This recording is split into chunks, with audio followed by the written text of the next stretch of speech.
Alaikum warahmatullahi wabarakatuh. We're going to get started in just 1 second.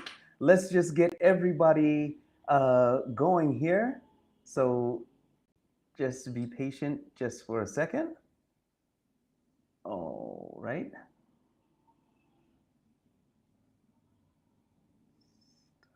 Recording.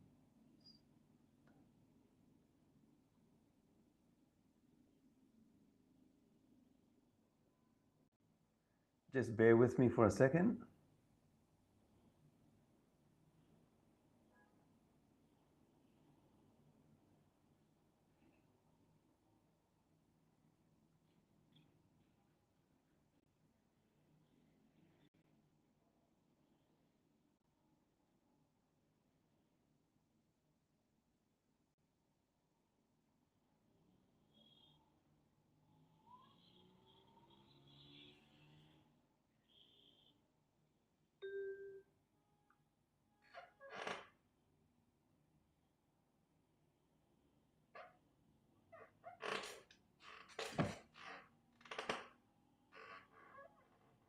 All right.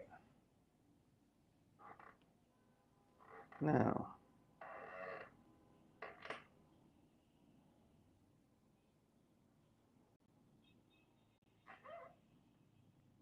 okay, we're going to get started here.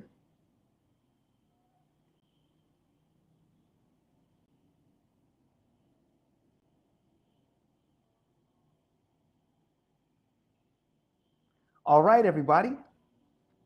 Bismillah, alhamdulillah, salatu wassalam ala rasulillah wa ala alihi wa ashabihi ajma'in.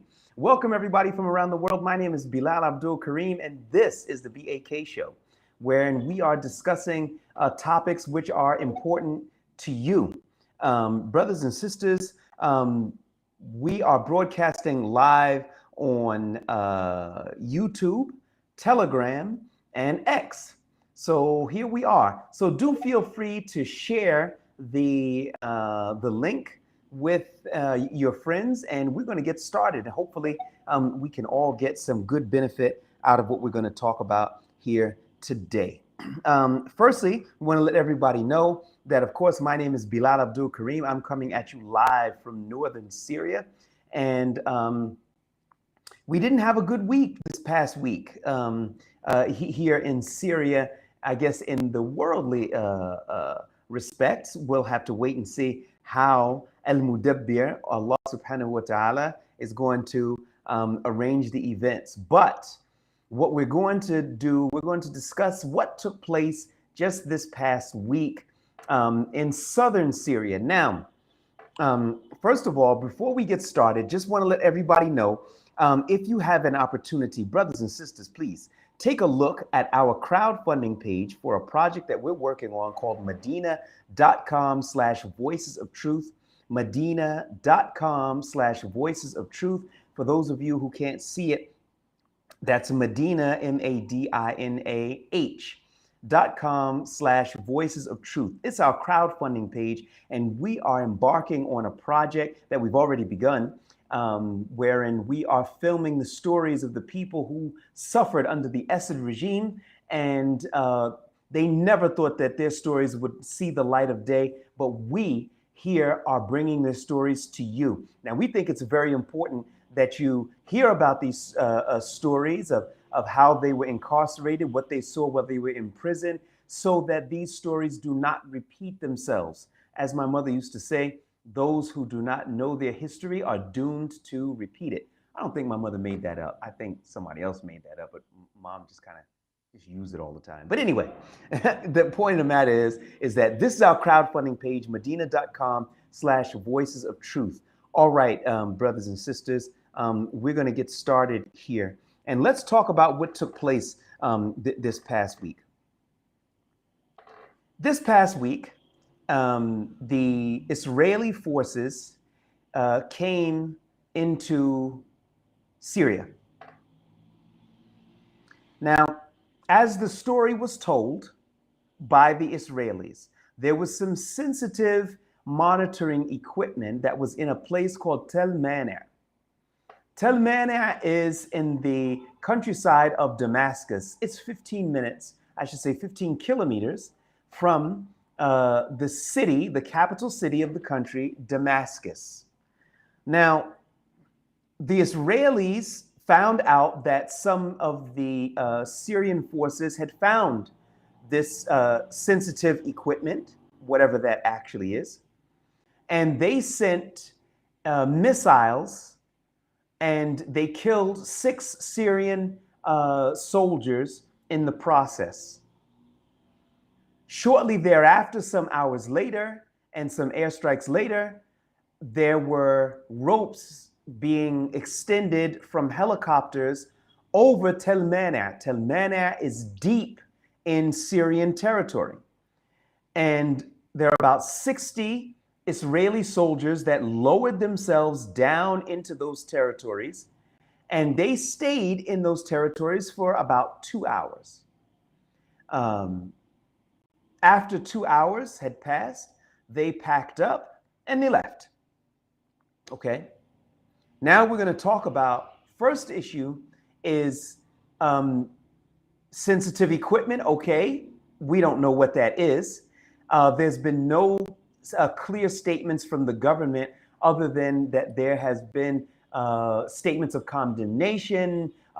This is Syria's sovereign territory, and all of the statements in which you would expect to hear from a government that would say, bad Israel, go lay down.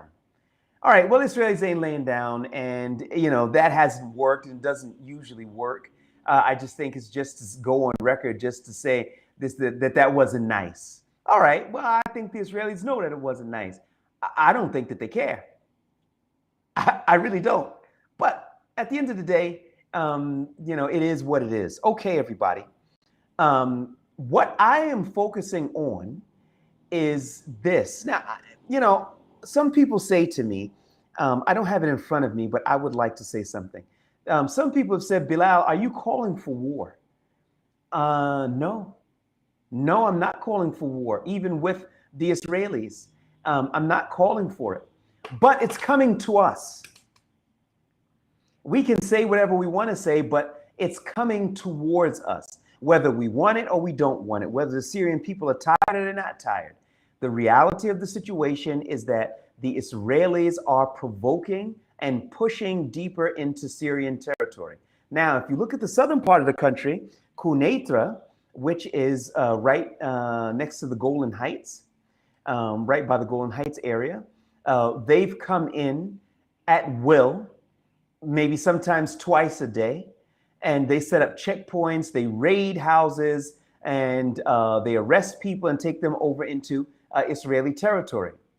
Daraa is a no man's land in terms of troops being on the border. There are none. And as per the demand of Benjamin Netanyahu back in March. And then you have Suwaidat, which is under the control of the Israeli-backed militia forces headed by Hikmet al-Hajri. And they openly fly the Israeli flag and say that we want to be a part of greater Israel. Now, you got to keep in mind that Benjamin Netanyahu got up on TV just less than 10 days ago, and he spoke of the greater Israeli project. Now, I'm going to tell you something. In all honesty and fairness, I don't see how other Arab countries, particularly places like Syria, Saudi Arabia, Iraq, and these other places, they just kind of ignored it. They didn't ignore it. They said, what's this that he's talking about? They don't take his statement seriously, or they don't want you to think that they take it seriously, but they actually do nothing. And the reality is that these Arab leaders are a bunch of zeros. They have not secured the safety of the people who they govern over. They have not come together, and it just continues to get worse and worse and worse. The issue that, now let's go back to talking about Syria. Now here in Syria, when the Israeli forces lowered themselves into Tel Mana in the countryside of Damascus, they were there for 2 full hours. 2 full hours, and there were no clashes with either government troops, policemen, security men, or anything like that. And so I'm curious as to how that happened. That I don't know. I'm trying to figure that out. How did that take place? How can you come into a sovereign country 15 minutes from the capital with helicopters and drones, lower 60 soldiers down, and they hang around for 2 hours, and then when they finish, they pack up and they leave, and that is basically how the thing goes. There's nobody that has given any type of explanation from the government whatsoever as to how in the world is it possible, doable, in any way, shape, form, or fashion that 2 hours would pass and there would be no clashes with the troops. I'm not making any assertions here. I'm only saying that, you know what? Something ain't right. Something ain't right. And that's the reality of the situation. We're going to go back. We're going to take a look and see what questions that you have. We'd like to hear from you. Let us know what your interpretation might be. Why do you think that this happened? We've got Nick here, and he says, "What would happen? What would have to happen for you to finally say Giuliani is an agent of Israel and America?" I don't talk about things that I don't know. I tell you the facts that are on the ground, and if you'd like to make that determination, you can. I'm not going to hold back the facts. I'm going to let you know what time it is and all. And I'm telling you on this thing, something ain't right. You see, 2 hours and there are no clashes. But then again, the Syrian forces were doing military operations with the Americans going back just about 10 days ago, 2 weeks ago. That took place in Atma, a kill operation. How you can do a military operation with the country that is carrying out a genocide just a few kilometers away, I'm sure I have no idea. I have no idea. And Allah knows best.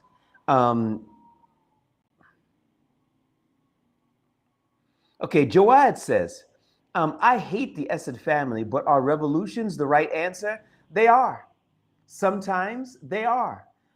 But that doesn't mean that every revolution, a revolution is like a business in the respect that every business is not successful.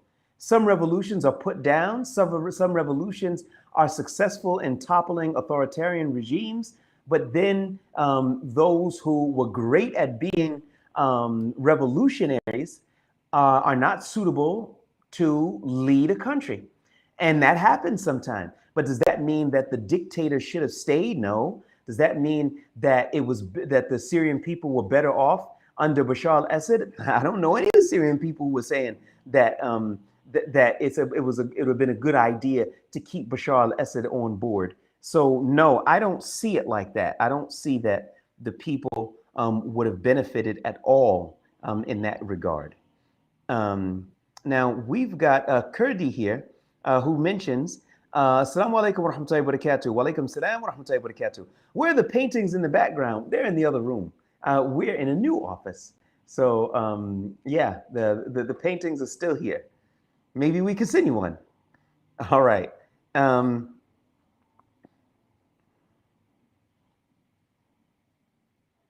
Okay. All right. Blue Suspect says, do the Syrian people realize that their 14-year war against Bashar could mean nothing if Israel ends up occupying Syria and dividing it? No, I don't think that the Syrian people see it like that. And then let me explain what I mean. Yes, do the Syrian people see that that the Israelis and their influence, their direct influence, is getting stronger and stronger? They see it. They do see it. But nobody's talking about, well, if Bashar al-Assad was here, it'd have been a good idea. Why? Because what kept Bashar al-Assad going all these years? The Iranians. And who else was here? The Russians. who was bombing relentlessly bombing the Syrian people, where there are almost 1 million casualties? The Iranians and the Russians. So, this might not be living, but it sure ain't dying. And that's what it was under Bashar al-Assad. So, but I think that the overwhelming majority would say it was great to get rid of Bashar al-Assad, but we're going to have to figure out what's going to happen next. And I think that that's where we're at. We're going to have to figure this thing out, but without Bashar al-Assad. Now, okay, we've got here. Okay, let's go back to here. Okay. Okay, we've got a question here from Twitter who says, why did Ashara leave Suwaydat when they had control of it, and now Israel will take over? Israel will not take over. Israel has already taken over. Their guy is Hikmat al-Hajri, who is the Druze militia warlord down in the governorate of Suwaydat, which is the southernmost part of the country, and they've already begun flying Israeli flags and talking about they want to be a part of the greater Israel, to be a part of the greater Israel project. I don't want anybody to think that that's all of the Druze, but they have the most guns and the most weapons, and therefore the Druze that were not with that program, a lot of them had to flee those areas, and that's the situation there. Why did Ahmed al-Shara or Jolani's forces pull out of those territories? I don't know. I don't know. I wish I did know. I wish that there was a forum where journalists could really question the leadership here and ask. The Bedouin tribes had taken good portions of the Suwaydat province. I was there and I saw it. What happened to their gains? How did those territories go back over to the Druze militia forces? Where are we going from here? Are we just going to to let Suwaydat go? Is it over? What about Dara? Dara is going to come next. You can see that Netanyahu is salivating over the province of Dara because that would give them complete and almost total control and dominance of all of southern Syria, south of Damascus. Big problem, brothers and sisters. That's a big problem. That ain't something small, that right there. Because at the end of the day, Damascus has not asserted its muscles in the southern part of the country. That's the reality of the situation. Let's see, do we have another question here from Twitter? And we have Juba, who says, Assalamu alaikum Bilal, wa alaikum salam wa rahmatullahi wa barakatuh. Who is going to stop the Zionists if Mujahideen of Gaza are going to be crushed? Gaza is the last stronghold of jihad. Gaza is not the last stronghold of jihad. You have many jihad. Jihad burns in the hearts of many Muslims. So don't fall into the trap of thinking that that's the only place where the spirit of jihad is. The spirit of jihad burns here in Syria as well. Unfortunately, maybe some of the people who are heading the government, that spirit may be quelled by political considerations or such like that. And I understand that, but also at the same time, I think that the new government is struggling with its Islamic credibility. So I'm not sure that they're going to be able to just at some point just declare jihad and say, come on, fellas, let's go get them. I'm just not convinced that that's the way that it's going to happen. It might, but I don't think so. But Allah is over everything, decreeing, and there's some really, really good people here and some good people, some great people in the West Bank and the Gaza territories. And who knows, at some point, our forces just might meet up, inshallah ta'ala.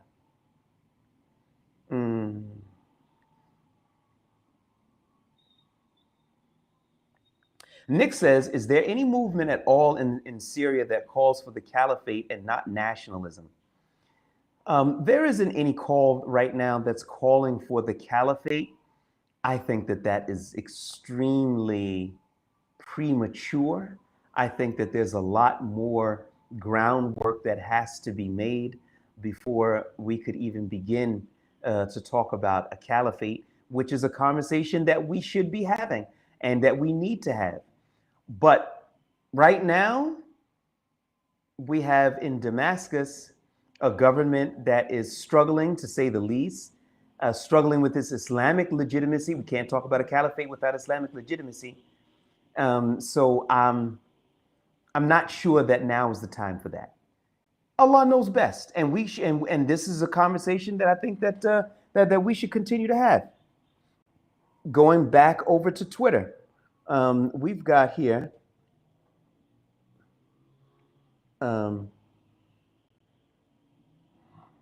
Okay, we've got someone here who says fall of Erdogan's Islamic regime. I'm not so sure about that. I'm not sure that Turkey is an Islamic regime. No, I'm saying it's not an Islamic regime because by their own definition, they are a secular state. So it's not Islamic Turkey by their own definition. Omar Al says the revolution did not end yet. 100%. It didn't end.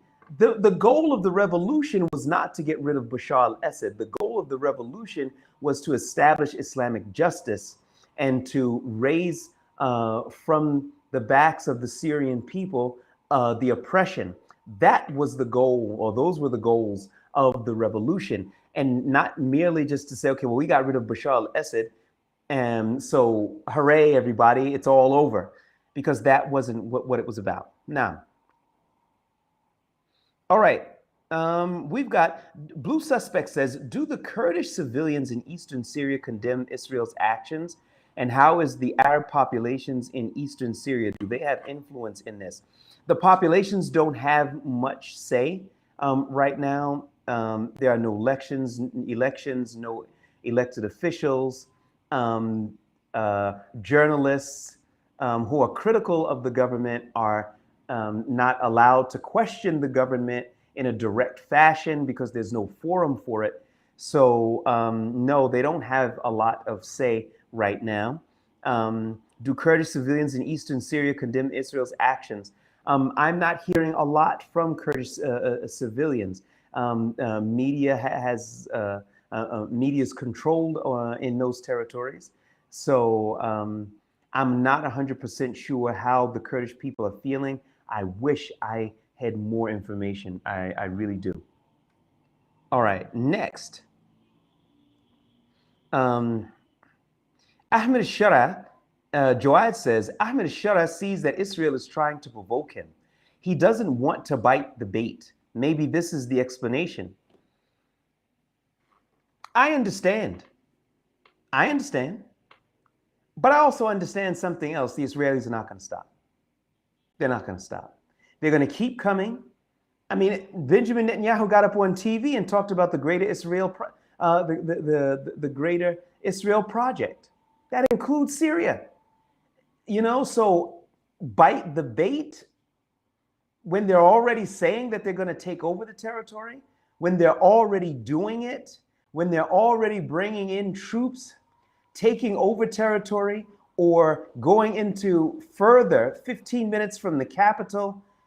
See, the problem that I have here is that when you go 15 minutes away from the capital and they're able to be there for 2 hours and leave without firing a shot, they're coming back. They're coming back. No ifs, no ands, or buts about it because you haven't shown them anything. There's no deterrent. So I understand Ahmed Shara. He doesn't want to take the bait and get into a war that he probably doesn't have the horses to win. But there's another thing that's at play also. The Israelis are saying that they want to take over the territory. They've already taken over a good portion of Quneitra in the south. They've already declared that there will be no troops in Dara, and that's right for the taking. Suwaidah has fallen to the to the influences of Tel Aviv. Now, in the northern part of the country, where you have the Kurdish militia forces, they want to back them as well. So my question would be, okay, when do you see that? All right, they've crossed so many lines. The only way that we have to deter them is to deter them. And that's what I'm seeing. But it is possible that Ahmed Shara has a different plan. I don't know what that plan might be, but I do know how the Israelis think and act. They absolutely will not stop unless you show them something. That's the reality of the situation, and Allah knows best. Okay, let's see.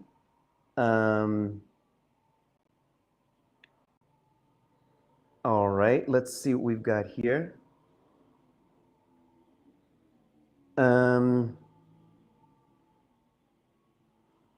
Okay, there's a statement here on Twitter. You can't have freedom without being willing to sacrifice the dunya. The Syrians should be the people who understand this the most. Some Syrians do understand that. Some do. And some would struggle. Some would say, look, we just want a breather. We just need a breather. We just want to live for a little while. Let us catch our breath. And I like that idea. That sounds really nice. If Netanyahu was on board with it, and it doesn't seem like he is, I mean, sometimes your enemies, oftentimes, always, your enemies are just not going to wait for you to get ready. They're not.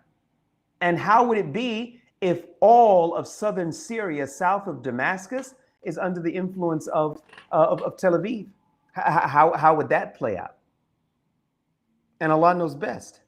Okay, Miss Abdi says, Assalamu alaikum, brother. Wa alaikum salam wa barakatuh. It's obviously the new president is compromised, but why aren't the mujahideen and the Syrian people rising up? Barakallahu fikum. I think that there needs to be a lot more being said from the Syrian people. Firstly and foremostly, our ulama or scholars have got to start being more vocal. I think that that's the only way that we're really going to dig our way out of this mess. Why aren't they being vocal enough? Wallahi, I'm not sure. I'm not sure, but I'm hoping that that's going to change. Not to talk about overthrowing the government, but to scrutinize the government, to keep them honest. Why did this happen? How did that happen? What are we going to do next? Talk to us, tell us something. We're with you. But I mean, when some major event happens in the US or the UK or something along those lines, the leader is incumbent to speak to the people and to tell them, hey, this is what's going down. This is what's happened. We're going to be taking some new approaches. Maybe we can't tell everybody all at the same time, but ABC 1, 2, 3. But here in the Arab lands, the maximum that you'll get is, we condemn these actions and we don't like it. So, it'd be nice if Israel didn't do that anymore. But we already know what that means. We have here, Syria is 10 times bigger than Gaza. The Israeli army failed miserably to defeat the resistance in a small city like Gaza for 2 years. Ain't it the truth, brother? They have failed, and they haven't been able to make the headway that they wanted to. And man, it's 2 years later, and you haven't defeated Hamas. I mean, how cool is that? And they're still fighting. And I think that the Syrians should take a bit of a lesson in that regard, because I think that that militarily Syria has a lot more to offer than they realize, a lot more. Okay. All right, next up. We've got here Muhammad Uthman, who says, Bilal, assalamu alaikum, wa alaikum salam wa rahmatullahi wa barakatuh. A Somali brother greeting you from Sweden. May Allah protect you and the Ummah. It feels like they are planning to take over Gaza, Syria, but they are planning, and so is Allah. Yes, He is. Yes, He is. And we're here. And we're not planning to go anywhere. So we'll just have to wait and see what Allah's judgment is going to be. We've got Hafiz Farouk here who says, do you think that Islamic governance can be established by Islamists participating in the new parliament during the transitional period? No. No, I don't. Because traditionally in these authoritarian regimes, and Syria at this point is no exception, the decisions are made at the top. Oftentimes, the parliament is what's the word for it? Symbolic in nature, and we'll have to wait and see if this parliament is symbolic in nature or it's going to actually have some real power. We'll have to wait and see. But no, I don't think that Sharia will be established by the new parliament. No, I don't think that is the case. Nick says, any collaboration going to happen between you and Daniel Hakika Joe? He said you are a very trusted source in Syria. Yes, I saw that, and I appreciate that very much from him. In all, I am really, really open to any kind of collaboration that would benefit the Muslims. So yeah, I'm all for it. So inshallah, if you brothers are in contact with him and he has some idea in mind, yalla, bismillah. Okay.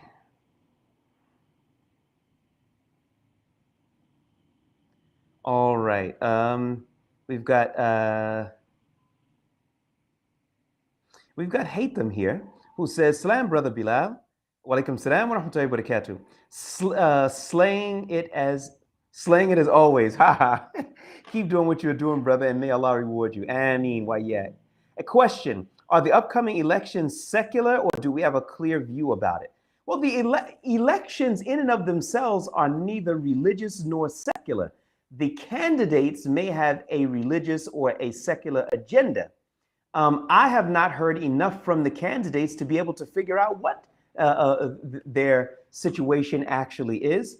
And we're going to have to exert some real effort to try to figure that out. So I can't answer that question at the moment, and I apologize. But